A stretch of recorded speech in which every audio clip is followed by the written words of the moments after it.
Well, hello everyone. Welcome back to costumeco. And we're doing a live stream tonight. It's the first one of 2025. And thank you so much for those who are going to be attending. We don't have anybody yet, but anyway, and this was also an opportunity for me to get together with Tony Teflon, who just celebrated his 100,000 subscriber milestone. He just told me that he got it as a Christmas present. Mhm. And then recently got his plaque. So that's how I knew about it, because I saw you posted on social media. So anyway, Tony, welcome. Thanks so much for doing this live stream with me tonight. Well, thanks for having me. I always love rocking with you, Heidi. You've been a supporter of mine and my channel for a very long time. So it's great that I get to be the first person of the new year on here with you. So we've had a lot of fun on this live streams, and I don't expect that this one to be anything different than that. And thank Awesome. you for the congratulations for 100,000 subscribers. And also, so I put a pinned comment, on in the live stream. So with Tony's channel. So maybe if you're not subscribed, please subscribe to Tony's channel, and maybe we can try and get him to 1 million. Yes, Well, it won't happen tonight, but that's the next hurdle, right? You gotta I get know they make it. 100,000 It's a to a huge million. difference, right? A huge difference, But hey, I would say like people who have 999,099 subs have the same exact plaque as I do. It's true. It's interesting, isn't it? So for tonight's live stream, we are doing something different. So normally we review a show or a movie. We talk about things that we love. Like, for instance, Tony and I was just mentioning this to Justin tonight. We were chatting earlier. He introduced me to you. I think I've known you maybe about 5 years or so. Not quite sure, but it feels like, it's I been would about say 5 around years, I that age. think. So normally we do sci-fi, we do fantasy, we do horror, what have you. Those are sort of my favorite genres. Tony does deep dives on his channel about From, which is just a phenomenal show, but also House of the Dragon, Game of Thrones. What other shows do you like, Tony? This is by like Severance is one of the show. The problem I have with doing, I like Traders. I like that show. The problem I have is that just because I like a show doesn't mean I want to do a video on it. All right. So like I've done videos on Dexter and I've done videos on Severance, but it's not, I don't love the shows to do videos on them. I enjoy watching them, but I'm not in love with those shows. So it puts me in a bad situation. I probably have to be a little bit more business oriented and just do it anyway. But it's hard for me to give the same energy to a show that I actually want to talk about, So Actually, I was just watching. I don't know if you watch Heavy Spoilers, but he was talking about that. He went through a bit of burnout because he was doing shows he wasn't as interested in. Like, he's really into Marvel shows, and he likes some of the older movies and things like that. So now that's what he's doing. He's going back and doing old movies and reviewing them, and I think that's kind of cool. But it's one of those things where if you're going to be in this for the long game, you have to feel passionate about it. And if you're forced, like, I would not be able to be a movie reviewer because I would be like, I can't go see that movie. I just can't do it. I will say something that is also awesome. I seen that you did a stream with Pete Peppers. Right? Oh yes, Pete Peppers is amazing. And you did and you said to him, you said, "Do you know Tony Teflon, Teflon TV? Do you know him?" And he goes, "I'm aware of him." I don't even remember him saying that. That's so funny. So what did you think of that when he said that? I'm aware of him. It makes me laugh. It makes me laugh. It's funny, It's funny that he would say that. I know he knows who I am. You know what I mean? I never talked to him personally, but I know because we covered the same a lot of shows, Better Call Saul and stuff like that back then and stuff. So when he was doing big Better Call Saul numbers, I was doing very good numbers, and so was Phil. So we were both doing live streams and stuff like that. So I know he is aware of who I am. So, but it was great to hear him say, I love that. That's great. And I'm glad you saw that. Like, it was a really fun. He said he doesn't do a lot of live streams. He's just starting to do them now. He hasn't. It's kind of like Robert, in Deep Geek back in the day. I did my very first live stream with him, but before that, he wasn't really doing live streams. He was just doing recorded videos. He did live streams for Better Call Saul when he first started. Yes, I believe Mother Wine. I believe Heavy Spoilers did do Agatha all along. First started doing the live stream. Sorry, what's that, Tony? I cut you off. Yeah, I think that Pete did. I think he did when he started doing that called Soul live streams. That's when he first started. So one of the reasons so this is sort of a weird thing. I have been sort of following this whole story with the Blake Lively, Justin Baldoni sort of drama since last summer. And, I'm not really invested in those two at all, but it's just sort of like, speaking of Christmas, just at the holidays hit, this whole story sort of blew up. And there's a couple of creators that I watch that, have been covering it. And you mentioned there's one person you watch. So one of the ones is Paris Hilton, who is like, Hollywood's gossip columnist guy, right? And he's been doing all these TikToks on it. So what I was going to say regarding this, now, this type of movie is not the kind, speaking of movies I would never watch, this is the type of movie that I would never watch. Like, it's just not my thing. And I know it's based on a novel and everything, and there's a whole group of people who love it. It's a very beloved property kind of thing. So I had only ever seen Blake Lively in one thing, and I didn't know who Justin Baldoni was at all. Like, what about you? Did you know about any of this stuff?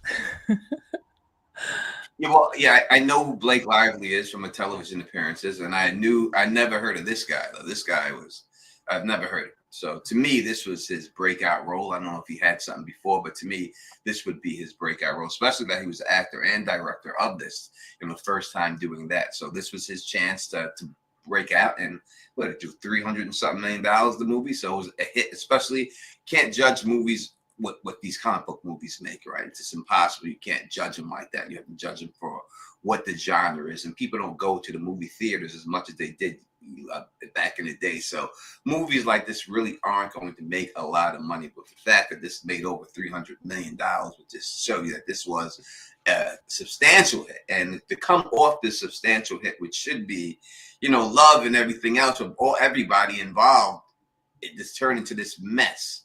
Is just, I guess it's Hollywood. Natural Selection. Hi, Natural Selection. She says, watch out, Tony, there's a cop behind you. She can come arrest me anytime she wants. I'm here for it. Now, have you had her on your channel to interview? Because No, I know you've interviewed a lot of the Filmcast. I have not. If she was, I wouldn't keep this picture up behind me. I'll get her. Yeah. No, she's really cute. I actually saw her in an interview. She seems like a total sweetheart. Nothing like her character, but we'll see. We'll see what happens with her. By the way, has From been sort of the catalyst? I don't want to say catalyst. Is that sort of what did the fandom of From really kind of catapult you up to 100,000? Like, what was it, do you think, that got you those numbers? Everyone, I would say that was my more consistent viewage of shows that I had probably since, I won't say House of the Dragon or anything else, because I got good numbers on those shows too. But it was my own thing, right? When I was covering From, there really wasn't any YouTubers covering From. When I was covering on season 1, it was really me, and then, I was the biggest channel covering, and everything else was just like small channels that were covering it. So it was kind of like my show. It was my thing to do, and everything else on YouTube. Now season 2 came. When season 2 hit, then everybody in the world started covering it on YouTube and stuff. And now season 3, it's even more than that. So I would say that it felt like my show, like it was my thing. Like I covered Game of Thrones and all that, and was one of the first people to cover Game of Thrones on YouTube. But it didn't feel like my show because there was already a bunch of people who were already on it, This show, there was really no one but me. So it felt like my show. So yes, I would say the fandom of From did help me carry me to this milestone without a shot of a doubt. Yeah, they're an amazing fandom. Like first off, the cast, for everything I've seen, just the loveliest people. And of course, it's shot in Nova Scotia, which is in Canada. You should get over there to the set. I'm very far from it. It's probably an 18-hour drive. Oh, is it that 18 hours? Canada's really large. Yeah, it's pretty far. But I would love to go there. I used to live in Nova Scotia actually years ago. All right. But I had a girlfriend, not a girlfriend. I had a girl I was talking to from Nova Scotia that I never got around to going to see. But girls in Nova Scotia are total sweeties. Like they're just very, very nice, very down to earth kind of girls. All the people that I still keep in touch with from there, they're just like the nicest people, much nicer than people from Ontario. We're a bit harder. we're kind of like New York. You're from New York, so hopefully I Yeah. can say that. Yeah, that's We're like I the mean, I street. love Canada. I had a great experience. I did a show in Saint Hubert, Canada before. You know, one of my Oh first yeah, shows. yeah. One of Mm-hmm. my first shows. I had a restaurant called Chi-Chi's back in the day. Yes, And Chi-Chi's. Yes. yeah, I did a show on the Chi-Chi's and stuff. And that guy actually helped me because when I was there, and I came across to there and I was doing it, and he kept coming to me, and the guy, he's like, "Are you ready to get on?" And I was like, let me drink this beer. I'll be right back. So I drink a beer, and then I disappeared. Then he find me again. He said, "Are you ready to go?" And I'd be like, let me drink one more beer. I'll be back. And I did it. And the third time I did it, he grabbed me. He said, "Are you a performer? Are you a performer?" And I said, "Yes." And he goes, "Then perform. Bonjour, everybody. Rapatone, United States of America." If he didn't do that, I probably would have talked myself out of it not to do it. You know, so Yes. he did get me into that spot to go up there and do it. And I ripped the stage down, ripped it down. You and I just love talking to you so much. You always have great stories. And actually, when the next Gilded Age comes, we'll have to have you back. Yes. Anyway, there's a few people commenting in the chat. So I did see the one with Anna Kendrick. I did see that movie. That was the one movie I saw with her. I thought it was really good. And and then Blake Lively was in Gossip Girl and Sisterhood of the Traveling Pants. And then the only thing I know Justin Baldoni was in, apparently he was in Jane the Virgin. Like he was like the love interest, I guess, in that. Yeah, so I don't know if anybody's seen that. But anyway, so what sort of like for me, my experience with this was, I was going to say, first off, that there had been some controversy about the costumes, that Blake apparently wanted some control. And part of that was she wanted to have some control over the costumes, which I have to say is not an uncommon thing. So a lot of times actors, oftentimes, if they need to feel a little bit of control on a project, that's one area that they can have some control. And every costume designer I've talked to has said it is a collaborative, effort between the costume designer, the director, the actor. There might even be some other people involved, maybe producers or showrunners or what have you. So there's sometimes other people who have an opinion on it, but so it's not completely unheard of that costumes would be done by the actor. But what I was going to say is, so my first attention got drawn to this back last summer because I saw like Ryan Reynolds had a new movie come out, and then there was this promo for this movie, and there was him and Hugh Jackman and like Ryan Reynolds' mom, like interviewing this actor who was in the movie. And I got confused because I was like, who is this guy? Like the guy in the movie I thought had like really dark hair. And so I got kind of confused. And then there was some discussion about how the guy who directed the movie, Justin Baldoni, who also stars in the movie, wasn't doing any of the press. So, so in a way, by them sort of like shutting him out, that actually called more attention to it than it probably would have had that not happened. By the way, I'm in the basement right now, which makes me laugh because Justin Baldoni had to go in the basement for the premiere. That was so terrible that they did that to him in the film. Yeah. That's one of the worst things I've ever seen them do. And I've seen them that they tried to make the best of it.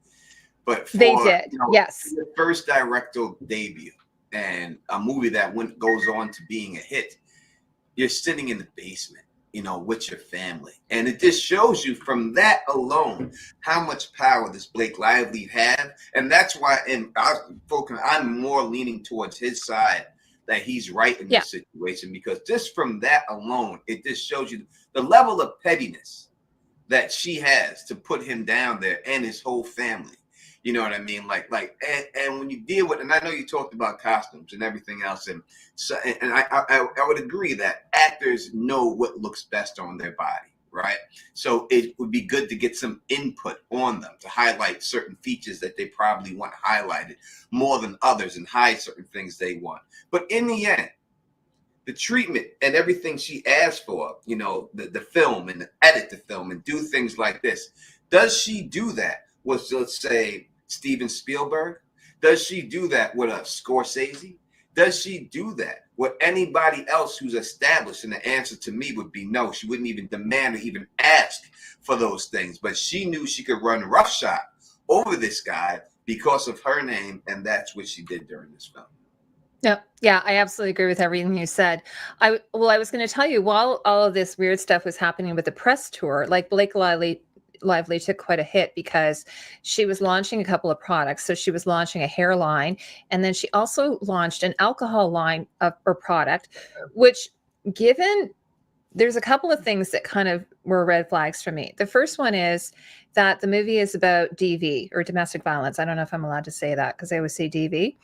And the second thing is Blake Lively doesn't drink. So like Ryan Reynolds launched, has a vodka brand or something, but to launch an alcoholic brand when you yourself do not drink, and then also the movie is about domestic violence. And of course, domestic violence, oftentimes there's other issues going on there, right? There's alcoholism, substance abuse, that kind of thing. So that was strange. And then also the press tour, they removed all of anything to do with any acknowledgement of the violence in the movie. And to be fair, I did watch the movie. Now, like I said at the beginning of our interview, I normally wouldn't watch this kind of movie. Tony, would you watch this kind of movie normally? No, I mean, no, I wouldn't. I mean, that's just not my style of movie. I'm not, there's a lot of movies I didn't see. I will say I'm not against the genre. My favorite movie of all time is Dirty Dancing. Not same type of movie, but same love story type thing, right? So I do like certain movies like that, but no, I wouldn't. This is nothing I want to see. Yeah, so normally I would never have seen that, but I just felt like for the purpose of this video, I can't really comment on the costumes, for instance, because all of the pictures that were released, were her on the street. And even, I have the same thing with Game of Thrones or House of the Dragon. Like, people are always sending me pictures of actors in costumes. It's very far away. They're grainy. I'm like, guys, I can't really look at them because it's not fair to the designer. It's not within the context of the story. You don't have the proper lighting. You don't have the, especially if it's like done with by a paparazzi or something. So a lot of these photos that were released of Blake in her outfits got a lot of criticism. And I gather it was so bad that they went to Sony and said, Sony got a wind of it and then went to Justin Baldoni and said, what are with these clothes that Blake is wearing?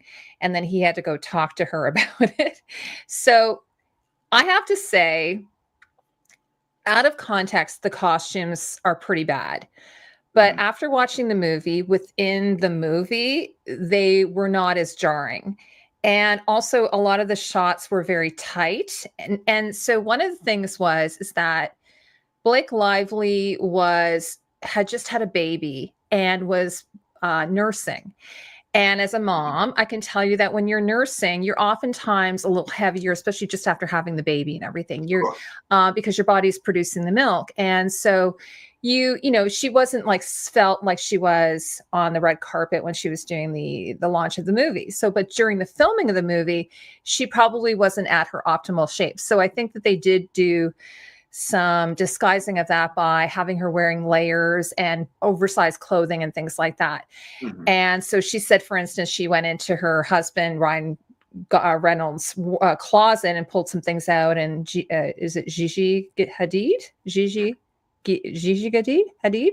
Yeah. She went into her closet, and then she also used some of her own clothes. So that's why. So, hey, so do you want to go through some of these with me, Tony? Because I put a little slideshow together because you might not have seen this. So these are pictures that a lot of them are from like just the street paparazzi, that type of thing, who took pictures. But some of them are actually pretty high res because they're during the day. So I just want to show everybody these, and then to have some context of what I'm talking about. And there was a professional designer who worked on this, who had worked with her on Gossip Girl. And it was like 10 years ago, I guess it was the last time they worked together. So you can see like here, like she's this is just after she's had a baby kind of thing. So it's still, I don't like the high-waisted pants on the belly like that. I think that when you put it on the belly like that, it makes the belly look more pronounced in that scene. So if she was trying to hide the stomach, I think when you have a belt going across your stomach, it's not really going to help. Yeah. So what I noticed during the movie is oftentimes she's either standing behind a counter or she's in a car, and then they just sort of do. So even though she's wearing this full look, because I think this is from set, you don't actually see most times that complete outfit. So let me just go through like this one, like for instance, I think this is just god awful. And it looks like baby poop brown, but again, she never had that sort of exposed look. She always had some kind of like, look at this. This is just awful, right? Yeah, it doesn't flatter her at all. It's beautiful. Yeah, woman. so, beautiful. So she would put something over top of it. And again, like, I mean, I'm not super crazy about it, but the one on the right, for instance, there's a scene where she's just in the car and you only just see her really head and shoulders. You don't see the whole outfit. Mm-hmm. But now I don't know, like I'm not a fashionista. So I'm just going based on, yes, Tom, it's based on a book, a bestseller. Never heard of the book. Yes, it's based on a very, I guess, I had never heard of the book either until I saw the show. Mm-hmm. So let's go. This is another one. This is another one of close up. So the scene where she's wearing this really unfortunate outfit is in a car. And, but I mean, honestly, like, seriously, like I'm really surprised that the designer was okay with this. Well, because it's just really, I think when you're dealing with someone and you got to look at who her husband is, right? This guy's a billionaire. Yeah. He has just had $1 billion movie in Deadpool and Wolverine. He has a lot of sway. He has a lot of power, you know, to the point that, you know, they were on the same management team, and the management team dropped this dude and kept her and her husband. Now, obviously, they're going to do that because why would you drop Deadpool and Wolverine star over this guy, right? A guy we're making $1 billion films right now. Why would you drop this? And then they own Cricket Wireless and made $1 billion on that. So these are extra wealthy, elitist people. No matter how much, and look at these clothes, they think that they can blend in and say they're just the average person. They are far from the average person. And when you reach a level like that, when you reach that height, you just get taken back, and you start, when you have servants, and I'm sure she has, you know, probably a nanny, and I'm sure she has a butler, and I'm sure she has people who cook for them. When you're used to having people who you pay to do things for you, you think everyone's supposed to do things for you, even if they're not on your payroll, just because of who you are. And I think she got a little carried away with that. Yeah, I years ago, I had a friend who knows a very famous person, and they grew up together. They went to school together in a small town in Ontario, and then she became very famous. And so she would oftentimes fly to England, or, go to New York, or work on go meet up with her to, she was not Blake Lively or anything, but she would go meet up with this actress who was quite famous. And then kind of tell me some of the stories. And I knew the actress too. She was a very nice person. But what I used to always say is, none of that is real, right? Like, none of it is real. Mm-hmm. Like having a driver, having an agent, having a publicist, having, this entourage, having fans, none of that's real. What's real are the people who you're really close to, like your friends and family, your real friends and family, not your fake friends. And that's all you can really count on. The other stuff is all superficial, like the clothes, the makeup, the houses, the pools, what have you, the cars. Mm-hmm. So I sometimes think it must be difficult for some of these people to know the difference between reality and fiction. In this setting. And so I think what's happened, at least from what I've been seeing, is that Blake, unfortunately, it looks like she's a Nepo baby, or a Nepo baby. What do you guys call it? Nepo baby? Nepo baby. Her dad was, he wasn't a famous actor, but he was a working actor. Her mom was like, I think she was an agent or worked in Hollywood. Her brother and her sister are both like actors. Yep. So she comes from a family that isn't like, they were trying, like Ryan Reynolds was trying to sell off the idea that him and Blake were like come from working class families. He actually kind of said that. And it's like, no, you are not from a working class family. Yeah, no, you are from, they're very privileged people. They've been privileged people, which is nothing wrong with that. Listen, if your family has the means, and any family would do that, right? I know people who are in electrical union because their parents were in electrical union. They got them in, right? When you have a family member or someone who can help you along the way, that's what you hope for, right? That you have someone that blazed the trail and you could follow the trail. So I have no problem with people who do that, especially if people are talented, and she's actually talented. So yeah, I have no problem with people who get positions that aren't talented, that don't deserve them, and it's obvious that they don't deserve them, that I have problems with. The people who are actually talented, so what? That happens to them. But as for them being working class people, see, these people in Hollywood, and what happens is that they struggle, like maybe in the beginning of their career when they're maybe 19 to 25, and maybe they get a bartender job or something like that, or they got two other comedians or someone sleeping in the room with them and they're bunking up, but then they make it after that, and now you made it for the rest of your life. And these people are billionaires, right? So we're not talking about just your regular actors. These are billionaires. They're billionaires. They have $1 billion, but them combined, Ryan Reynolds and his wife. They never have to act or do anything again if they don't want to. They're set for the rest of their life. You know, they're set for the next 10 generations with the billions of dollars. But these guys, what happens, they do do those jobs for 4 years out of their lives. You know what I mean? For 4 or 5 years out of their lives. And then they act like, oh, we've seen it all. You know, I struggled. No. Struggling is doing those jobs for 20 straight years, right? But we've got people who go to those jobs and goes into the warehouse and works for 15 straight years. You do it for 4 or 5 years. That's not a struggle at all. That's just maintaining until you come up. But it's the people who put in 20 years at a factory, 20 years at McDonald's, 20 years at a grocery store. No, that's struggling. They did something like that. Then they can come in and then made it. Then they can say, listen, I've been through it and I would take it 100%. I believe you. But the fact that you only do it for a couple of years and now all of a sudden, I struggled. I had to wash dishes like Tom Cruise and do all this. How long did you wash those dishes for? 2 years, 3 years? If that, half a year.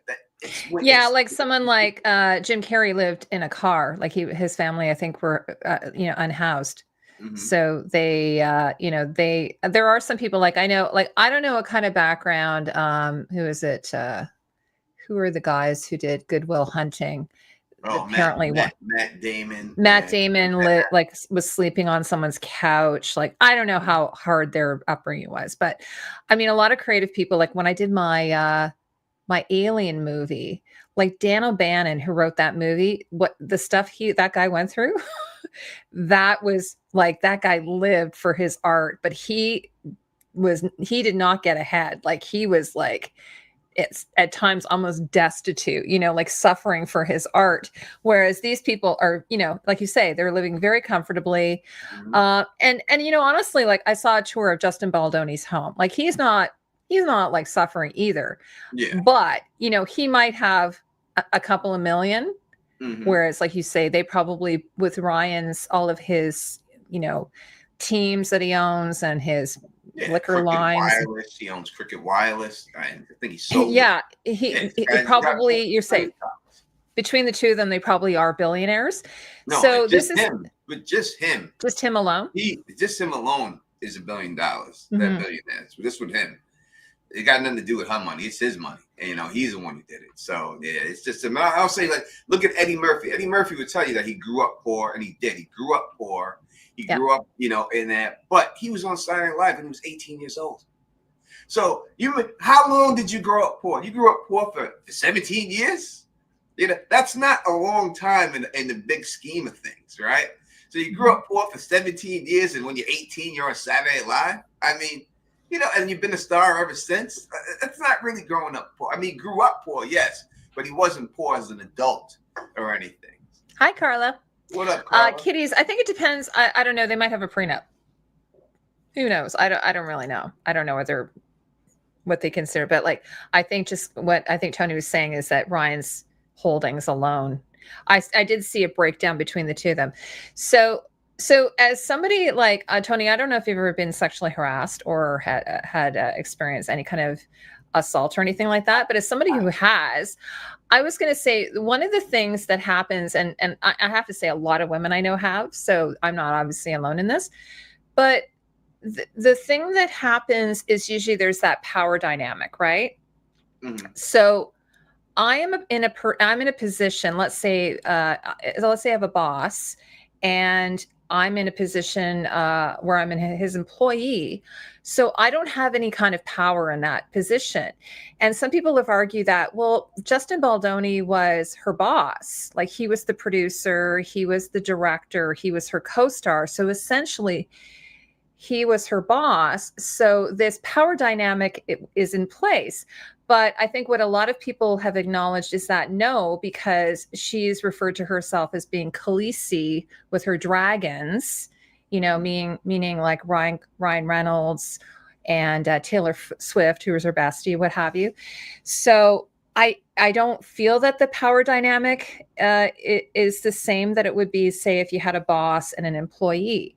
Now, I'm not saying that I wasn't there, so I don't exactly know what went on, but it does feel, from at least some of the information that's been released by the lawyers, that she was in a position of power and then used that power to try and push back on some of the things regarding the filming of the movie. And then if I want to be completely ungenerous, that she actually was trying to take over the movie. So what are your thoughts on any of that? Yeah, so it's not like she's the fry girl and this guy is the manager of McDonald's. It's far from Yeah, that's exactly what happened to me, by the way. Is that what it was my manager at McDonald's and I was the fry girl. So there you go. Listen, you hit the nail on the head. Yeah. Listen, those McDonald's guys, I know. I worked at McDonald's. I know what they do. It's saying here that Ryan Reynolds' net worth is at least $350 million. Okay. So, but he does own the ownership stake in Mint Mobile, and that was a $610 million deal. So you add those two things up, and you get $1 billion from him. All right. So that being said, it's not that dynamic. You're talking about a guy who is a first-time movie director. She is the star of the movie. If I was a first-time movie director, and let's just say Al Pacino agreed to be in my movie right now, or you want to pick a woman, you could pick a woman star, anyone that you want, even Tiffany Haddish, you could pick anyone who would be anything above me. And how could I, even though I am on paper as the boss, because it's my movie, if Al Pacino comes in and says, let me tell you something, man. I've seen this script right over here, and I think maybe if we do a little something like this and change it, it may be better. Are you not going to say, okay, Al? Yeah, Al, yeah, because he's Al Pacino. And this is my first movie. So I'm going to do anything I can to make this person happy, right? So I don't see the power structure being there, because what happens if he sexually harasses the star of the movie? She leaves the movie. What the fuck does he have? How does he go back to Sony and say, I lost my actor because I sexually harassed her? He'll never work in Hollywood again. It's not beneficial in any way for him to have been like that. Now, when she says that the kissing scenes, he may have lingered a little bit too long, possibly. I possibly could see him doing something like that, or other actors doing that, holding that kiss a little bit, maybe 2 beats longer than it needed to be held. Right? She's a beautiful woman, and it's wrong, and we shouldn't do that. So I could see it like that. I see that part of it being true. But as for her saying that the power dynamic, that she was sexually harassed by this guy, and because he was the director, he had power over her, it's totally false. As you just said, her best friend is Taylor Swift. You don't live. Not everybody's best friend is Taylor Swift, the most popular woman in the world right now. That's not normal that your best friend is Taylor Swift. She lives in the world that is beyond anything that any of us can. And Gigi Hadid is her, if I'm saying that correctly, is her other friend who's like this massive supermodel. Yeah.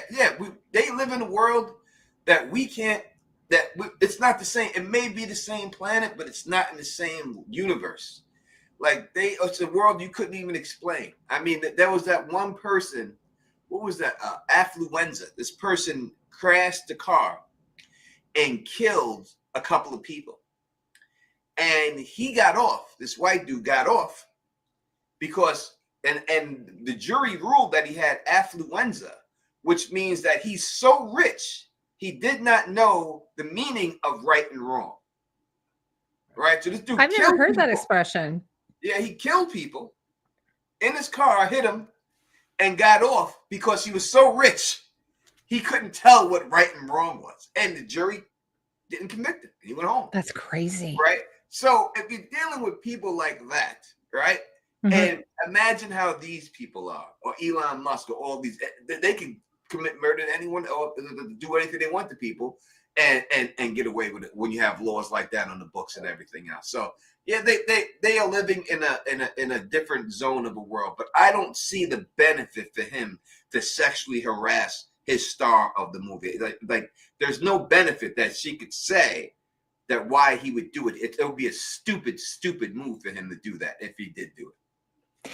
Now, what I was going to tell you is because I saw the movie, I watched it last night, and I had seen this outtake of the two of them doing this dance where Justin Baldoni had released it, where this is the instance where she said he pushed the line, like he was like holding the kiss too long or what have you.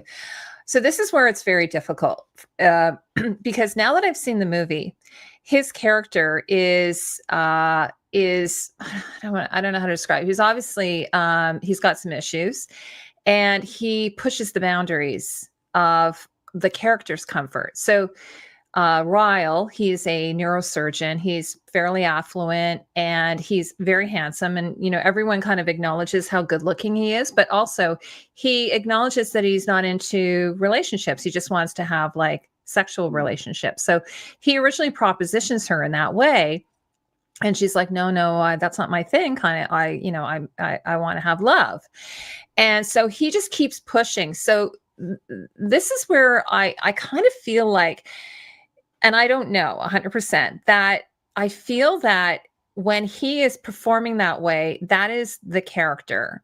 The character is the one that's pushing the boundaries. The character is the one trying to make her character, Lily, feel uncomfortable. He's trying to get in her space because he wants to see how far he can get. And he does this throughout the first, I'd say at least the first third of the movie. He's looking at her as like an acquisition, as a piece of property to own and behold. And because she's, like you say, she's beautiful, she's lovely, even if her clothes are a little bit frumpy. Mm-hmm.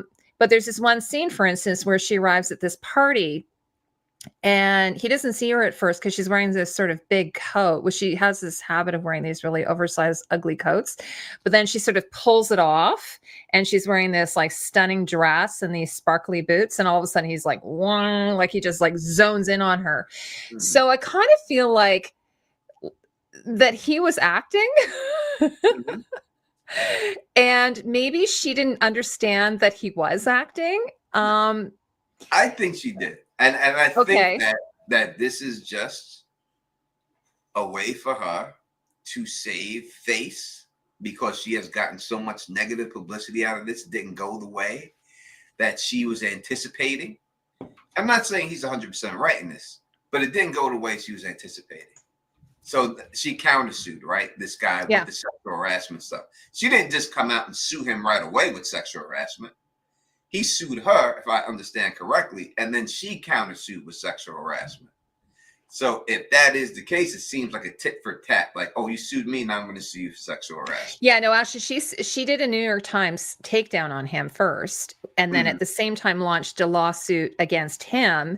Okay, but it was a civil suit, and then he countersued, and then she filed another lawsuit, like an actual, like in the States, I'm not sure how it works, it's civil or like a legal suit. And then Justin Baldoni sued the New York Times. So it happens. And then he came back and sued her. So now they actually do have a trial date because, everyone. The first time she sued was for sexual harassment? Yes. All right. So she sued for sexual harassment, which is then makes it more credible to me that she did that. Yeah. And after she did a New York Times smear piece on him. Mm-hmm. And then he countersued her. Yes. On this for like $300 million or something like that. But he did a libel case against the New York Times lawsuit first. Okay. because he said that they had redacted parts of parts of their conversations, the receipts, like some of them, for instance, they had heavily edited them, so it came across differently than it was. So, for instance, his PR people who Blake was alleging had done this smear campaign against her, when really they were saying no, it was organic. She did it to herself. Like the fact that she, some videos had resurfaced where she was rude to journalists, or the fact that she was tone deaf to the DV in regarding to promoting the movie, and then also launching her hair and alcohol lines at the same time. So, and so people who were fans of Colleen Hoover's book, who were identified with the violence in the book, like the domestic violence, they were upset that her launch of the show, like it was all about your florals. By the way, I'm wearing florals. I'm wearing like flowers. It was all about the florals, and they sort of downplayed that the story was really about this woman who was in a violent relationship. And she just focused more on advertising for her stuff, her brands and stuff. Bad luck, crass, and it was crass, and it wasn't the time to do that. But again, as someone said, he did have a team that went on social media. His people went on social media and made up threads and made up links and did a whole bunch of things like that to try to make her not look good in social media. And this is the era that we're at right now with the social media, that you can have tired people. File a complaint. Thanks. Stories and create stories for you to put you in a good light.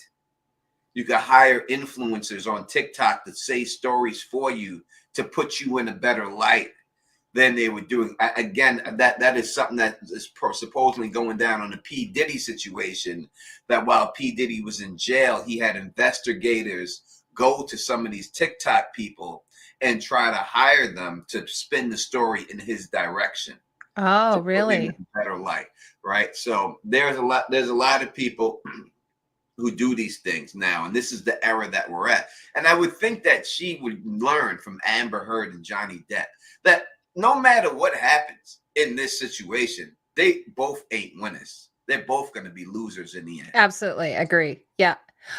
So one of the things, like, for instance, so I told you earlier that last summer I was kind of like, what's going on here? And I was watching some YouTubers reviewing this, like Popcorn Planet or a few of them, because of this whole thing with these videos, resurfacing of her being mean to journalists, and then this tone deaf nature of the promotion of the film, the launch of the film, and then her having, like, she'd have a different outfit, kind of like Barbie. I think she was trying to do the Barbie thing where she'd have a different outfit for every premiere. So, and then it just sort of seemed to fizzle out. And I'm like, okay, well, maybe, what I had thought might happen is Justin might sell the rights to her and Ryan, and then they could go do a sequel, and then that would be it. I thought they could figure it out. But the story that I had heard that came out recently is that basically Ryan and Blake had asked that Justin Baldoni write a letter of apology to her and to Ryan. And there was already some things going on where, for instance, she wanted to have a producer's credit on the movie. And under duress, they had him write a letter to I guess it's the Producers Guild of America, PGA, to give Blake this credit. So they said, okay, under duress, because basically she was sort of holding them hostage, saying, I won't show up at set, I won't promote the movie, and so on. And so it's his production company, Wayfair, who are holding the bag. And then if she just suddenly sort of says, I'm not going to show up, what are you going to do? I mean, he could sue her, I suppose. Kind of like there was a movie years ago called Boxing Helena where that happened. And then she insisted on the dailies, of getting all the dailies, right? Which is something that no actor really gets at all, right? Actors usually don't get the dailies for the cut the movie, right? And she took it with her people to do a cut of the movie. Like, that doesn't happen, all right? Again, if she's dealing with Scorsese, you think Scorsese's giving her the dailies? Or do you think that she even has the balls to ask Scorsese for the dailies? Now, she could say, well, I don't really trust his arc. But then why'd you do the movie with him? If you really felt that way about him, then why would you even do the movie with him to begin with? Right? So it just seems more like a power play. And you could see in the text message, she's basically begging and begging for these dailies. And he's talking to his people like, I don't want to give it to her. I don't want to give it to him. He feels forced to have to do it in the end and everything else. Like he has no choice but to give her this because she tried to ask about it. And now she's not saying, give me the dailies, motherfucker. She ain't saying it like that. But basically she is in just a sweeter version of that, so again, when you deal with people who have this much influence and power, who hang with people who have that much influence and power, people think that they can just run the whole show and do everything better than everybody else. And I think that went to her head. And, her husband, I'm sure he had a big say in the Deadpool movie and to get stuff in there and to do stuff. And it made $1 billion. So now he's got $1 billion flick. So now he's got some more sway. You got Taylor Swift there. He said that Taylor Swift and her husband like approached him and stuff, These are major players. And if you look at all the Hollywood people, they're all back in Blake Lively. Why wouldn't they? You don't want to make enemies of this power couple. You don't want to make them enemies. It's not going to end well for you. So all the people that aren't backing me, look and you say, oh, these people are backing her. Of course they are. Of course they are. You're not going to you have to back her until she loses and still back her and say, oh, they got it wrong, blah, blah, blah, blah, blah, blah. Because these are the power players in Hollywood right now. These are the people you want to deal with and stuff. And they hold so much sway. But from everything that I've seen so far in it, I think that he is more. I think they're both wrong, but he is more in the right. And she was definitely bullying him. Yeah, I was going to say, just to your point about Robert De Niro, I recently did a video review of Angel Heart. Did you ever see that movie with Mickey Rourke and Robert De Niro, where Robert De Niro plays the devil? No, I don't think I've seen it. Oh my God, Tony, you would love it. So anyway, when I was reviewing the movie, like Robert De Niro, the stories about Robert De Niro were hilarious. Like, I mean, so the director was Alan Parker, who is a fairly experienced filmmaker, but at the time he had done a movie called Birdie. And so what, like, for instance, he calls up Robert De Niro to talk to him about doing this movie. Robert De Niro hangs up on him. Like Robert De Niro, I mean, he's notoriously kind of prickly, I think. Mm-hmm. And then on set, apparently Robert De Niro, like we were talking about the control over the clothing, Robert works very closely with this costume designer. They've been working together for decades, and she kind of styles his clothes and everything, which is not unusual. A lot of very famous costume designers, like for instance, Ryan Gosling, when I did an interview with his latest film, he has a personal stylist. So it's not unusual for some of these big time actors, but he was very upset with Alan Parker because he called Alan Parker to his trailer. He said, Alan, you're not paying enough attention to me. So when this stuff you were saying, I'm like, dude, you totally have it. You've nailed it. Because he was not that experienced. But like you said, if it was Martin Scorsese, he probably wouldn't have done that. Because first off, him and Marty have a relationship, an established relationship, right? Mm-hmm. But also he respects Marty. So, here's this poor guy. I'm saying poor guy. I'm not saying he's like, I'm advocating that he's completely 100% innocent in all of this. I don't know. But this is new for him. He's a new director. And normally whenever I've worked on a show or a movie or what have you, and your main job really is to support the director. Like that is your job, and to make them look as good as possible. And so, but of course, I have never been in a position of power. So that's what the crew do. They do their best to always give as much as you can to the director and make sure that the director's experience is the best it could possibly be and that they end up with a wonderful product at the end.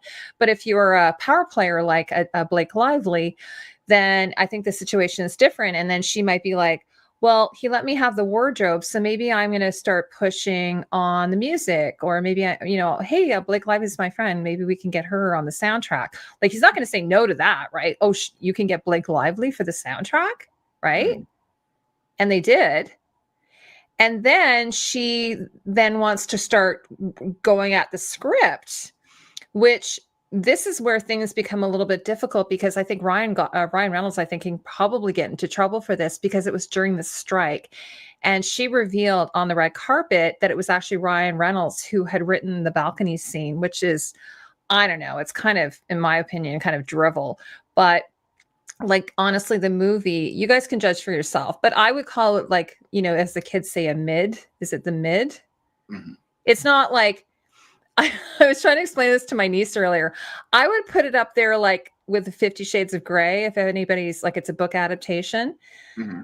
It wasn't great. It wasn't horrible, but and the cast were pretty good. And I sort of feel the same with this. Like, it certainly didn't feel like something that should be in the theater. It felt like like straight to streaming kind of movie.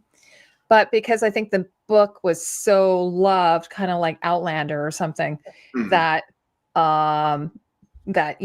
people just went in droves to the movie to see it because they just loved it so much. Yeah, Lifetime movie. Thanks so much, Natural.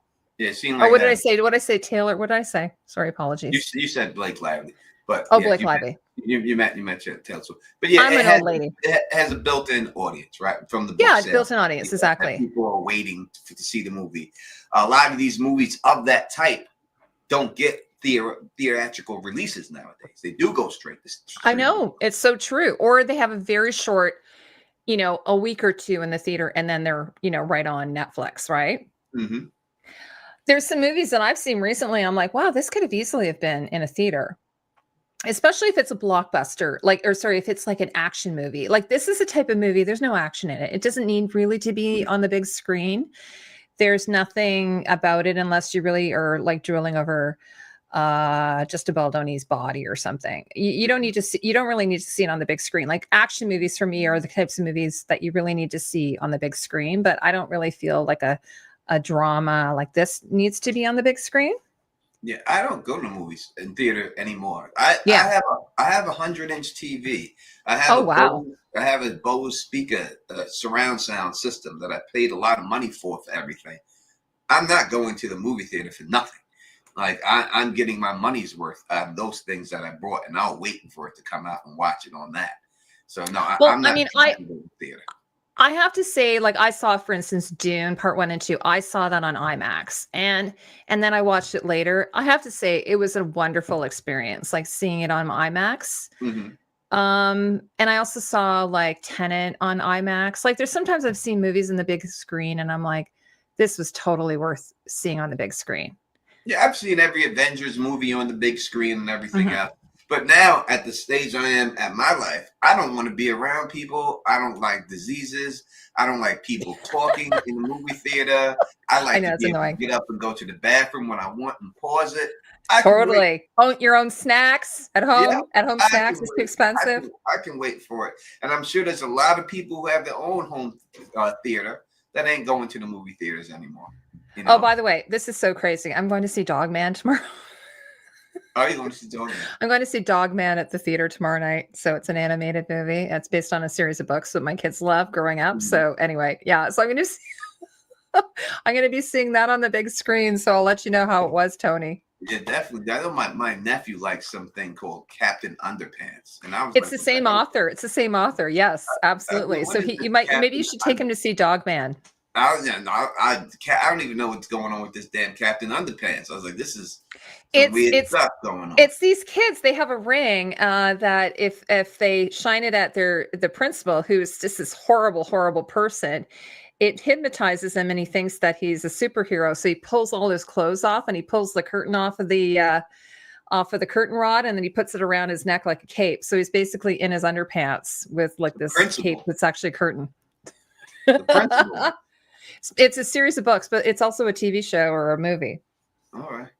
Yeah, I think you would like it. It's pretty fun. Yes, the color way, I think it's different. Yes, I know you have kids and you go for that reason. So I agree. If I had children, I would still go to the movie theater for that experience. I'll go on a date to the movie theater. Oh, okay.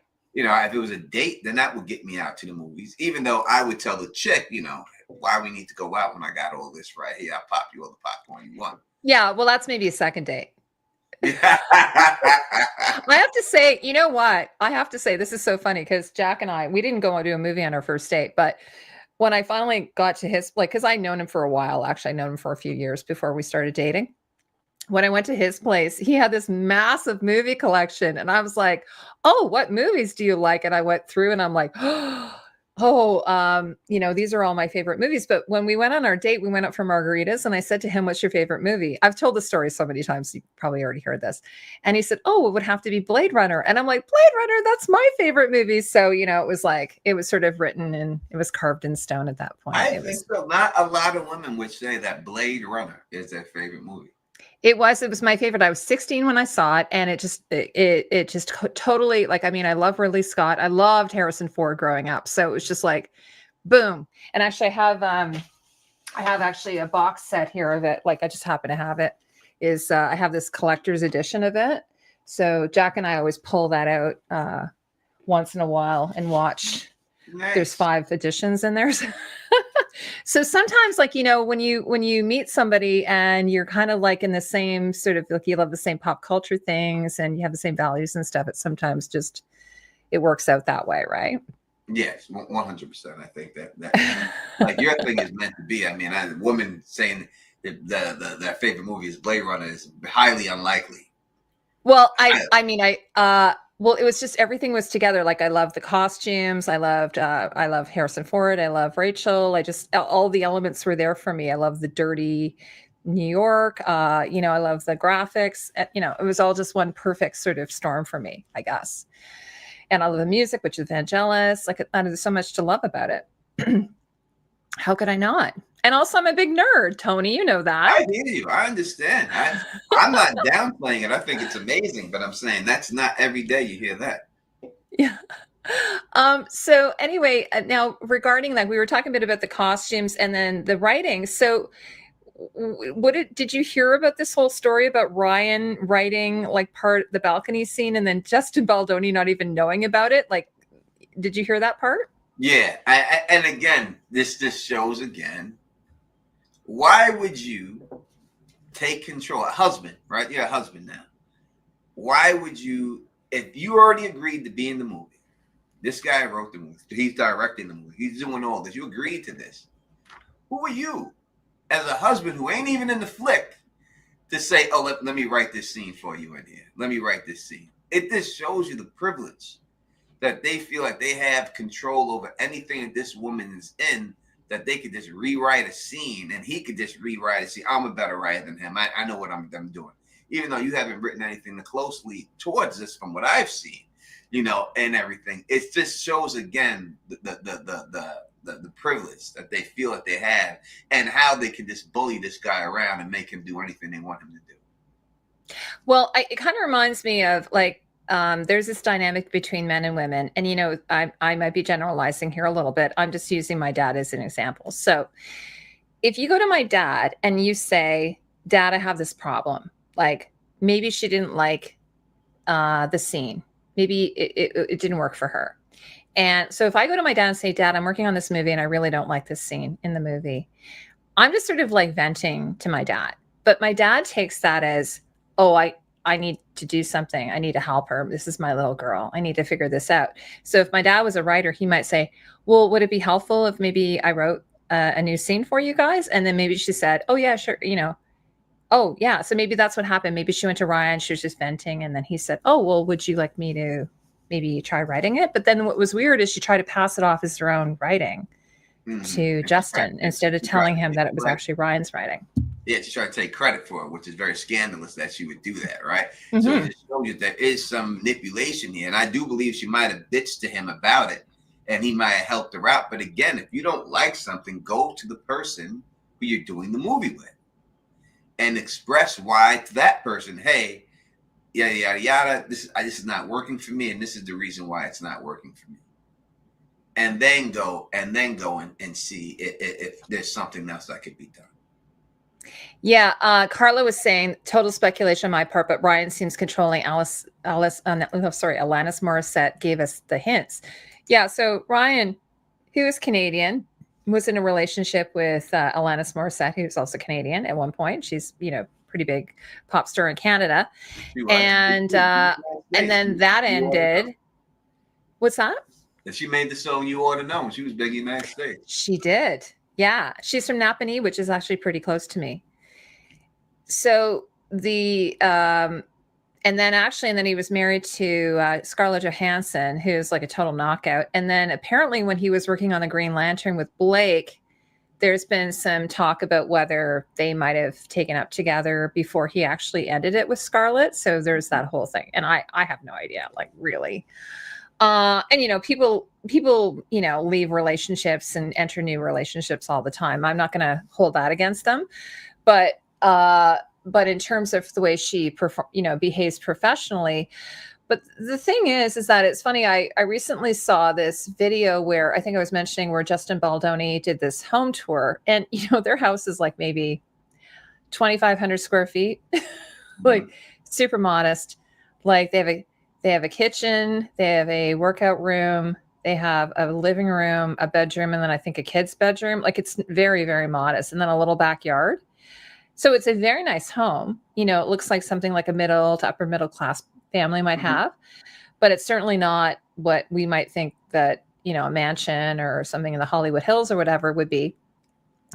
And when he was doing this tour, I said as a joke to my husband, I'm like, oh my God, him and his wife are a couple of monsters because they just seemed like the nicest people ever. And their kids are adorable, right? So it was just really strange. And the other thing I said to Jack is that I wondered if maybe, what do you think about this? This has been floated, that maybe Blake at the beginning might have had a little bit of a crush on him. And then maybe he just shut her down. What do you think of that concept? Because I don't know if you've seen this. She had a crush on a co-star, Yeah. In this movie. That would be, it's hard for me to think. I'm not saying that this is not the case, but it's hard for me to think that a woman can give birth to a child and have thoughts about being with another man that fast after giving birth to a child that's nursing on your boob. It's hard for me to think that a woman could do that. Not saying that they can't. So for that reason, I would have to say I'm going to say that maybe not. She may have thought something of him and thought he was cute. But I don't know if she would actually go that. That's a big thing. I think giving birth is a big thing. Obviously, the biggest thing a woman can do. And to have your child nursing on you and to be thinking about somebody else would just be, to me, it would be ungodly. So I'm going to give her the pass on this one. Okay. So this is another thing. I actually kind of came up with this, but then I did see somebody else mention this. I'm saying this because after my second child, and I think I've mentioned this on my channel, so hopefully it's not like a weird thing for me to mention. I had what's called postpartum depression after my second son, and I developed very bad anxiety, and I started getting what are called like intrusive thoughts. So I had to get treated. I had to go for therapy for it. And so what happens is sometimes you can get the baby blues, and then it kind of can move into being a little bit more serious. So one of the things I had wondered is maybe she might have had postpartum depression, and then it maybe manifested a little bit more serious. And I'm saying this because she has 4 children that are born within like 10 years. And oftentimes, like for instance, Marie Osmond had this problem. Oftentimes, when you have several children born very closely together, it can sort of make it more common for you to develop like some type of postpartum. So again, that's just a speculation thing, but I have seen other people mention that.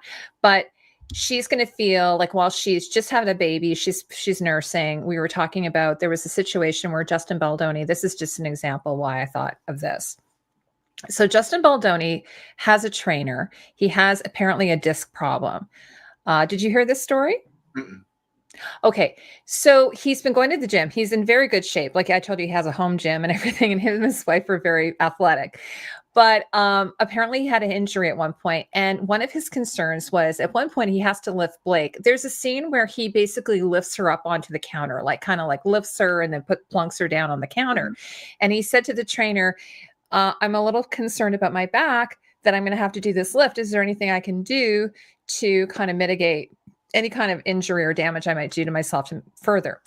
Well, this is what's super weird is that his coach or his trainer went and told Ryan Reynolds, sorry. And which I feel like is kind of a breach of privacy, but whatever. And then, so one of the things that happened was at the mansion, at their home, is that Ryan tore down Justin Baldoni and accused him of fat shaming Blake. And as I mentioned to you earlier, like she was like, compared to when she was filming this movie, compared to when she was on the red carpet, she'd obviously been working out and lost quite a bit of weight. But while she was filming this movie, she was still just postpartum body, she was nursing. And that happens. Like it takes a long time for like the uterus to go back to its normal size and for everything to kind of go back to normal. But also, well, because you are nursing, you tend to put on weight because you have to eat more to produce the milk.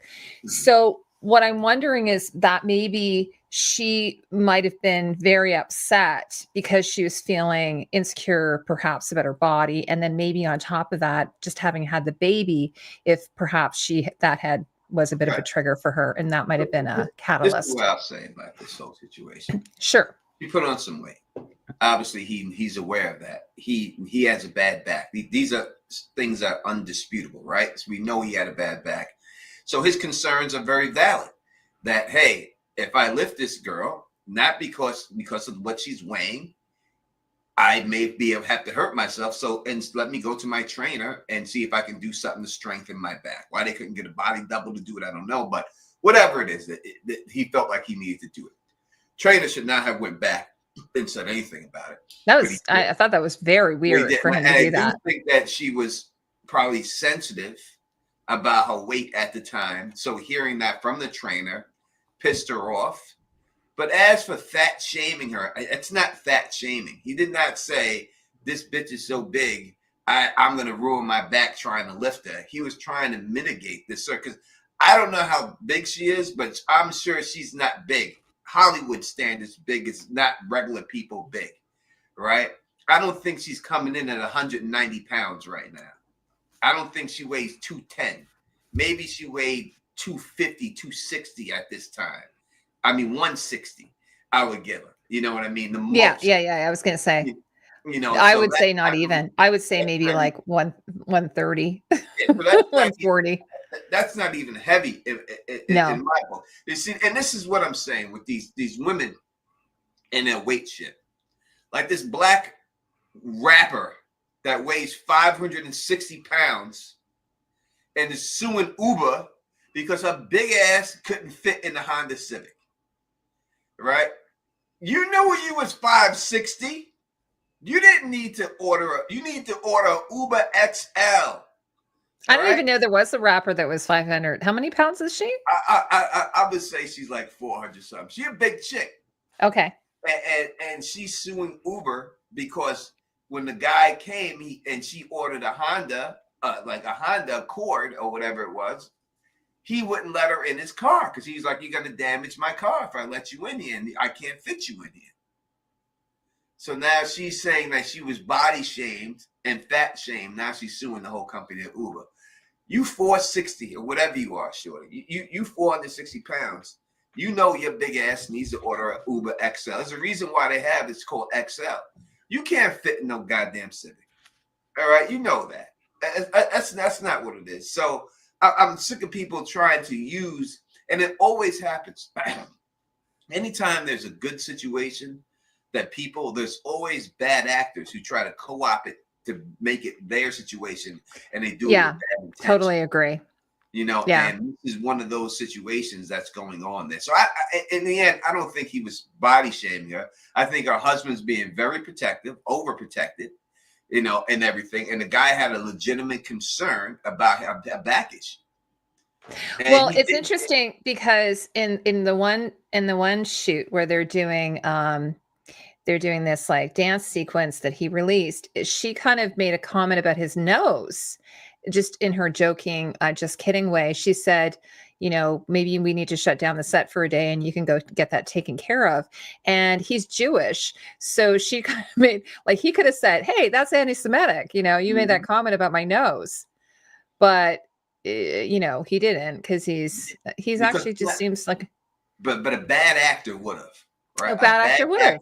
Yeah. Would have took that chance and ran with it and just said, "Oh, she's anti-Semitic because you made this comment about my nose." And that's what bad actors do. When she was just making it, you can make a joke about someone's having a big nose and not have anything to do with them being because they're Jewish. Oh yeah, absolutely, of course. I got jokes made about me when I had a big nose. People made fun of me and everything else. It wasn't because I was black; it's just because I had a big nose. I've had lots of things said about me, but one of the things growing up, I was always so pale, like I'm Irish, you know, kind of thing. I cannot tan. To get a tan, I have to burn and then tan, so which is really unhealthy. So my dad was like, nope, slather the sunblock on. And so people all through my teens and 20s, because it was very popular to be tanned in the 80s and 90s, right? So people would joke that I tan like a bag of milk. That's how bad it was. So, you know, I know, or my freckles, I had freckles. People would make fun of that. And, but I think one of the things that had happened there, though, is she had a nose job when she was younger.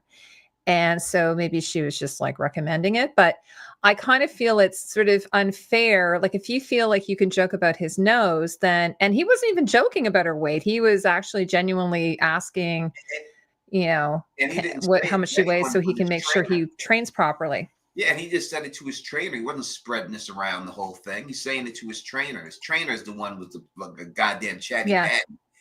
Well, apparently he has a connection. I think he might have been referred to him by Blake. Like that doesn't mean you have to be a chatty patty. I thought that was very unprofessional. Yeah, you don't need to be a chatty patty and say it. You just do the work and that's it and call it a day. It's funny because Khaleesi Clues is she thought it was very rude of him regarding his nose, but whereas meanwhile Blake calls herself Khaleesi, so she says she's Khaleesi, and I'm like, no, you are not Khaleesi. You are not Daenerys Targaryen. She wants to be Khaleesi. She wants to be Daenerys Targaryen. Hey, before I let you go, I just want to go through a few more pictures. There's just a few of them are pretty.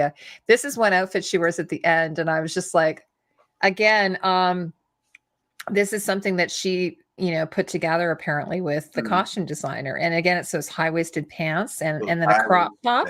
I don't like those high-waisted pants on her. I don't think they flatter her at all. No. You know, I've seen girls that they look good on though, but I would never wear those. Usually when high-waisted pants look good on girls, they have big butts to balance it out. Yeah.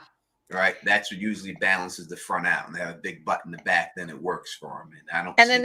And then she wears these. Yeah. When I saw this, I was just like, "What?" Like, I don't believe her husband had that in his closet. I don't think so either. I don't know where overalls. The costume designer did say he got some stuff as vintage, like the rooftop scene, which is. Do I have the picture of it? This is not vintage. I know there's no. Oh, this one. This is the rooftop. He said he got this online. He got it vintage. Nice. I like that. Yeah, it's kind of cute, eh? That's a nice. You said A. That's the first time I heard a little Canadian come at you. Oh, did I say A? Yeah. That's kind of cute, eh? Yeah. There you go. And then there's here's a couple of other these pants. Oh my God. This, you know what? I did a play in high school called Godspell, and this is what my pants look like in the play. Yeah, this is some Raggedy Ann and Andy shit. I don't understand it, but maybe I'm not as fashion forward as someone like that. This one to me is the most egregious. Like this one is just terrible. This it's looks like she's trying to, you know, fit in the hip hop scene with some camouflage, and it's just not working. And the jacket on top of those camouflage pants don't work. You can't do two patterns like that close together and then be off. Yeah, she should have just did a solid jacket of one of the colors on her legs. That's what I would think. It's funny, the picture on the left, which is not in the movie, it's just her on set. I was kind of like, what is going on with her top? And I realized, because she's breastfeeding, when you're breastfeeding, you wear like breast pads so that if you leak, so it's slipped down. Like you can see. Yeah. Poor Blake. I kind of felt bad about that one.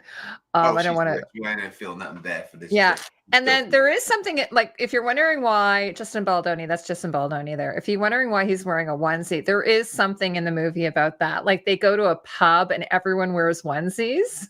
So that actually was kind of funny. But yeah, she's these two camos together. I don't know. I'm not a fashionista, but I just don't think like this again. Unless they're really going for, all right, in the movie, and I didn't see it, that this is a ugly duckling situation where she pulls off all these baggy clothes and she has this killer body at the dress scene and everything else.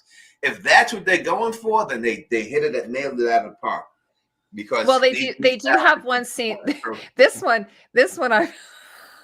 I'm sorry. I'm just like, what does she have? A dress underneath that? What is it that? is Over the pants. She's wearing like boxer shorts, like plaid under a pair of pants, and then she's wearing like a crop top with a short sleeve top. Like this is the top here in the floor, because she owns a florist, right? So this I don't think is that bad because she owns a florist and she wants to be comfortable. So that's why I think sometimes the coveralls or the overalls, you know, she's at work. Like, I mean, it kind of like this look here. I don't think this is absolutely terrible. It's not terrible, but it's not flattering. It's not flat.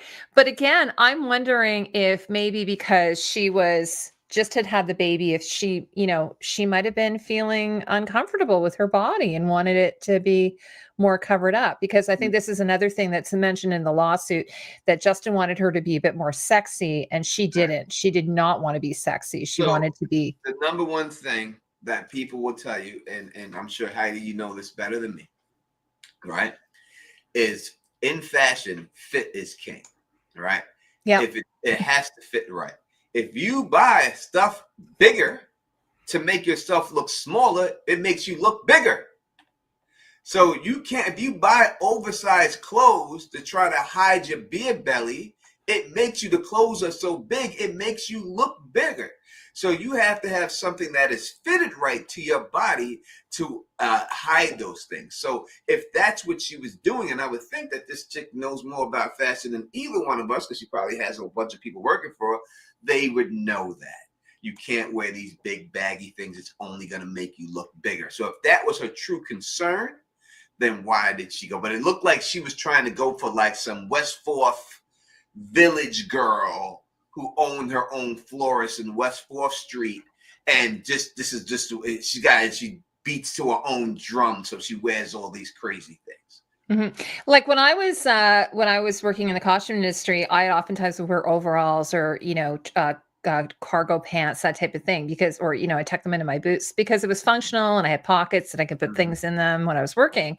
But my roommate at the time, she'd say, Heidi, you need to wear tighter clothes. Like your clothes are too loose. Like you'll look more, it'll be more flattering for you if they're more fitted. So then I started moving towards more of a fitted look, like you were saying. So if she was going to wear like a set of overalls, for instance, and, you know, if they wanted to kind of go with a bit of a vintage, that would be nice. But then, yeah, make it like a bit more fitted, because I've seen girls like on some of the tech shows, like Jack, my husband, watches these tech shows with these girls, and they wear like, you know, they wear really cute little coveralls and overalls and that type of thing. So it's sort of functional, but at the same time, it's very flattering. So I mean, I had the same feeling. I was like, I think that the things are too loose. Like because if she said she went to her husband's closet, but he also did buy some stuff online. I do want to say this is actually Justin Baldoni and the other actor. There is a reason why they're wearing these. There's a scene where they're at a pub, and I guess it's like a thing. Every week they go to the pub and everyone wears onesies. It's just a fun little thing that they do. Okay. So, and they get drunk and do karaoke. So there is a reason for that. Okay. And then this is one of the, this is Justin. Sorry. There's this actress here who plays Justin's sister, and she does have money. So her clothes are actually really nice. Like I really think that her outfits were very. And they're fitted properly too. And they're fitted properly. Exactly. But she's supposed to have money. So, yeah. So anyway, I don't know that Blake's going to be getting a job anytime soon as a stylist or a costume designer. She probably won't be winning any awards on that part. No, not at all. Not from what I've seen from here. It looks terrible. She just needs to stick to what she does good. And again, no offense at all. And him saying that he wants her to look more sexier. When you hire someone who's attractive, this is what you're hiring them for, right? Mm-hmm. Now, you could be to the point where I want to be taken seriously as an actress and I don't want it to be about my looks, but your looks have something to do with it, right? You don't hire Brad Pitt to have him come there, show up with no teeth in his mouth, right? You hire Brad Pitt for a reason. You don't hire Idris Elba just for him to come in there looking like a bum, right? There's certain people that you're over here and you have in these movies for certain reasons. And she's an attractive woman. People are gonna want to see her attractiveness in the movie. And that's just the bottom line. So him asking her to be more sexy, I don't think that's probably what he got her for. That's probably why he agreed to have her in there in the first place. You know? So, yeah, years ago I did I did a play, and the actress had been hired, her hair looked a certain way, and then she shaved her head. And she showed up to rehearsal, and my director was furious that she had done that. And I'm thinking we might have had to get her a wig. Yeah, he was like, when I cast you with that hair. And then now you've shaved it. So actually there are things, oftentimes actors have riders. They're not allowed to cut their hair or do things to their hair. Or if you have a beard or don't have a beard, like there's certain things, sometimes it'll be part of your contract. That was a famous thing with Henry Cavill when he had to do the Superman reshoots, and he had the mustache from Mission Impossible, and they had to cover it up in the reshoots, and it looked all terrible when they covered it up with the CGI because he couldn't shave his mustache off. Because it was in his rider, I guess, right? Yeah, because he had to have it. I think that seems really weird. It to me, that was a weird one because I think he could have shaved it and they could have just done a prosthetic, like, facial hair is easy to do. That just seemed like a weird thing. Like I could see but if you shaved your head, like you can't grow that back. That's gone unless, again, like you say, unless I said you wear a wig. So yeah, I don't think that.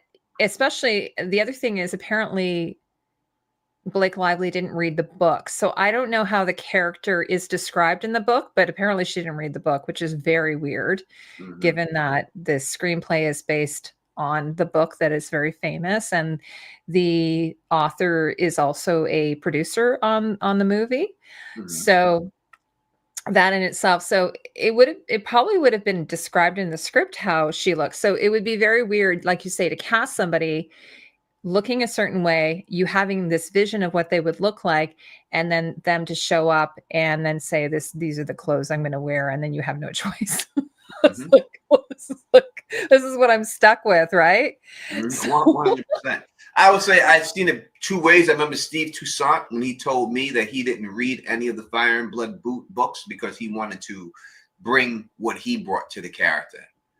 He didn't, from what he read in the script, right? So I kind of wanted to, I wanted to put a caveat on that. A lot of costume designers I've talked to, like for instance, Carlos, who worked on Shogun, he told me that he didn't read the book because it would have screwed up his brain.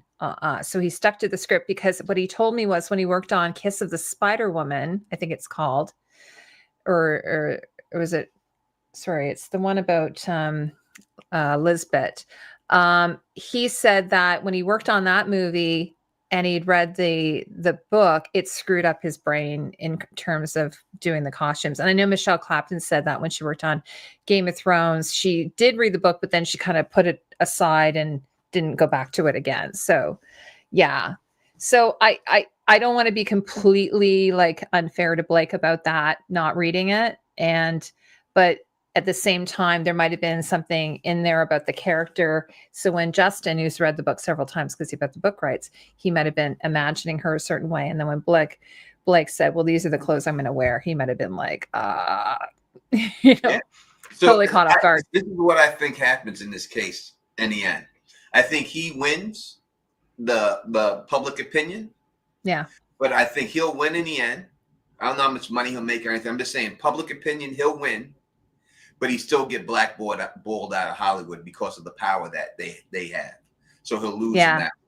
And I think that's how it's going to end for him. So hopefully he wins enough money that he can just do his thing and have his money, and that's going to be, but he's going to be doing B-level movies or short films or things like that. He won't be in any mega blockbusters again that's going to be the end for him, and she's going to lose a lot of her fandom. But her husband will continue to go on, and he'll always have the chance to push her forward. So I think that's a good assessment.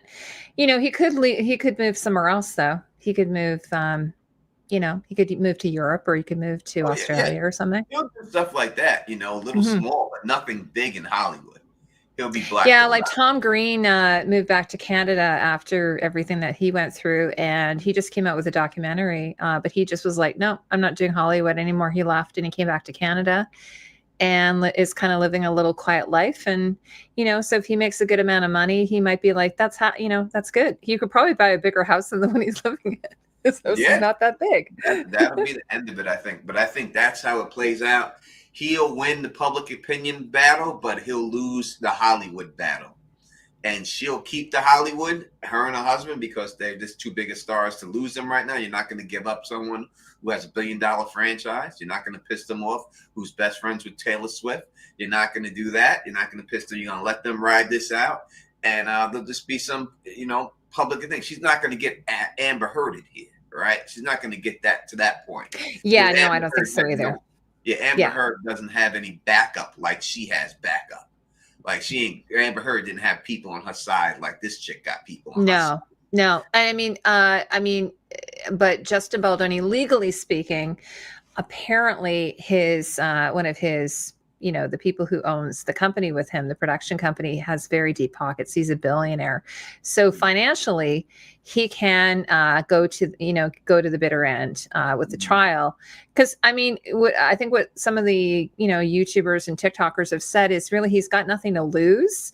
I mean, she probably has more to lose than he does. He's basically lost everything. He's been fired by his agent. He's lost several gigs as a result of this. So, time to go in now. Like, she challenged him if this was high stakes poker. Thanks, kitties. She pushed her chips to the table on him, and he's like, let's go, and pushed his in and said, let's go. Let's see what it is. Let's see what happens. Tony, I want to say, Carla says, I love that Acosta is still in your background, even though this isn't a fan from Stream Tony. Well, I love I love too. We actually, before we started or as we were started, I was saying to Tony, maybe you can get her on your stream because you've had several, people from the cast and, which is amazing. I will try it again. Thank you, kitties.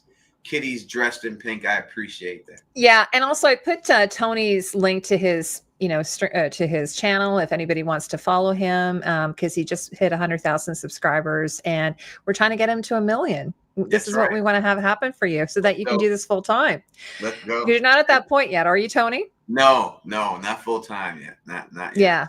Would you like to go full time doing this? 100%. Who wouldn't? Oh yeah, amazing. I'm not gonna lie.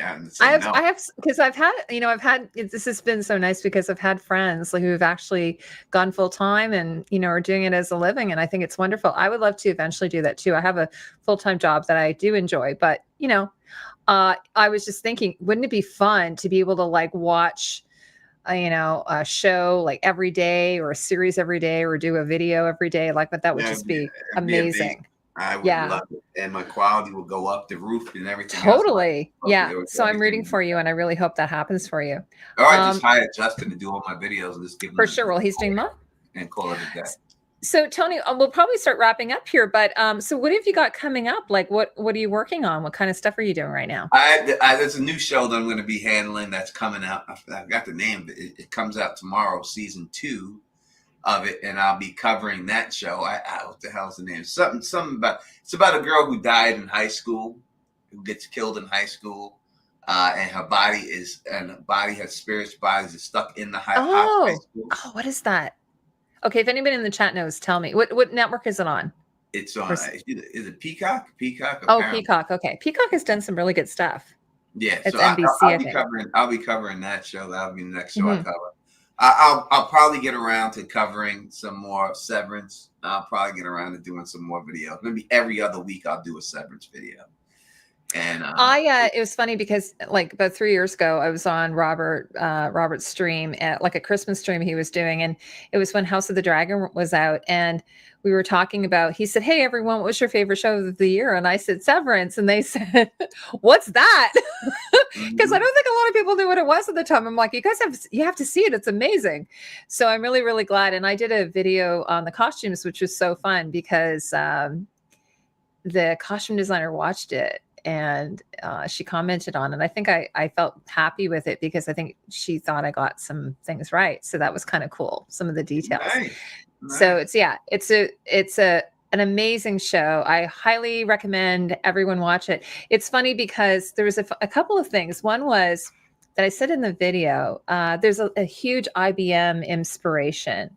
So IBM and also the feeling of it being kind of sinister because IBM was involved in World War II. Did you hear this about how they worked with the Nazis in World War II? So I thought that was interesting. But the other thing is my mom worked at IBM and they told her she had to leave because she got pregnant. And at that time, you couldn't be pregnant and work for IBM. So she had to go. But she said occasionally she would come back. They would call her back to do, to help out as do what do you call it? Short-term work kind of thing. So, anyway, I'm really enjoying it. I'm hoping maybe I can get P Peppers to come back and talk to me about Severance. So we'll try to do that. But Tony, would you like to do a Severance show with me? Of course I would. Maybe we could get a panel. I would love get to Alicia. do it. I would love but to anyway, do it. So Tony, and aside from that show, are you still doing, you and Phil are still doing live streams? Like who are you hanging out with lately? I haven't seen you for a while. So obviously I'm always rocking with Phil and Lamar. Yeah, Phil's such a sweetheart. I'm trying to find the name of that show. Yeah. That's what I was looking for. I can't see it. I can't find it. But always rocking with them as always and stuff. I'll forever rock with them. And I will have the 100,000 live stream, a celebration stream. Eventually, I'll get to good. It. Have you done a stream? Have you done a stream yet in 2025? Huh? Have you done one yet in 2025? Live stream? Yeah. Yeah. I've streamed since. Oh, you have? Okay. Yeah. So I just will do the actual celebration for the plaque. I'll get that done. And just things keep coming up on Saturday. Like this Saturday is a big fight, so I won't be able to do anything. I got to watch the fight. Got my brother coming over and stuff, so I won't be able. By the way, I want to tell you, for some reason I was unsubscribed to you. I just checked and I was like, why am I not? I've been subscribed to you for years, and for some reason I was unsubbed to you. Isn't that weird? That is weird.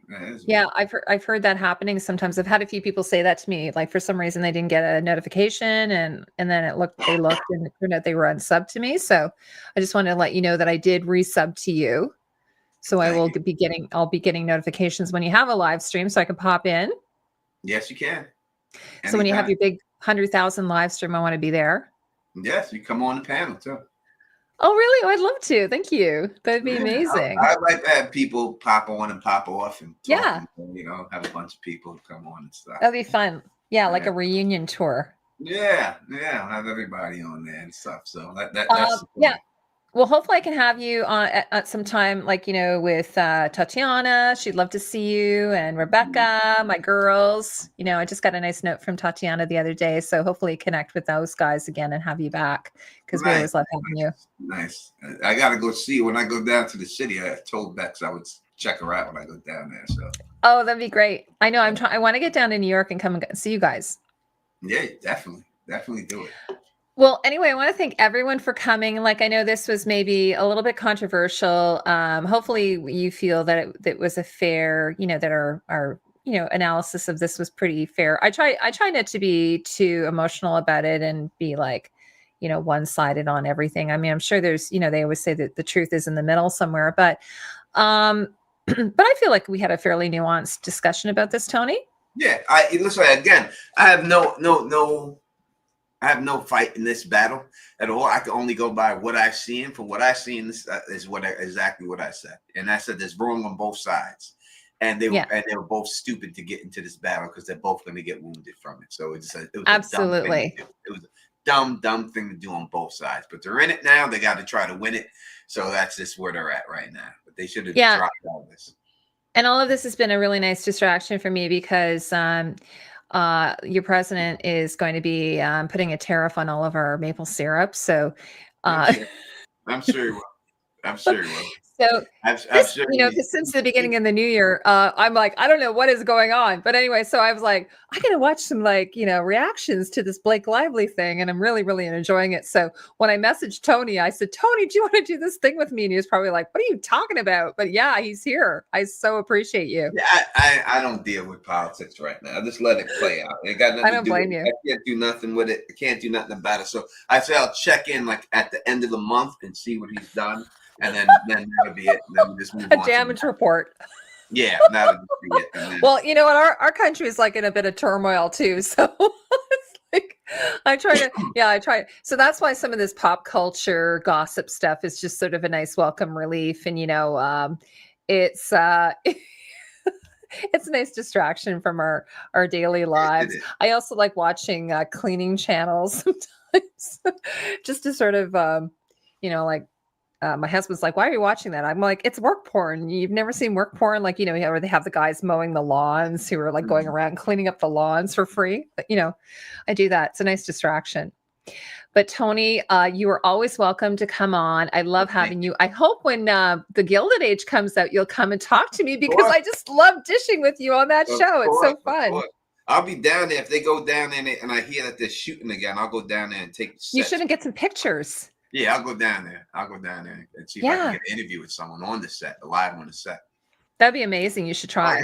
I got a couple of connections at HBO, so I'll see. Oh, you do? Look at you. Yeah. Actually, it's nice. I'm now starting to get, because of just doing some interviews with some of the costume designers. I'm now on a list where I get like contacted now. It's so nice. Oh, yeah. Because I don't have to sort of try and I feel like I'm stalking these people sometimes. So, it's just nice to be approached. The email blast list. That's a major thing. Yeah. So anyway, well, thanks everyone so much. Everyone's starting to go away. So we're going to wrap up, and I've kept Tony a long time. It's been so fun though. I really enjoyed our time together, and we'll have you back soon. Yes. And thank you everyone for coming tonight. And don't forget to subscribe to Tony's channel. It's awesome. I agree. Okay. Bye everybody. Peace. Peace.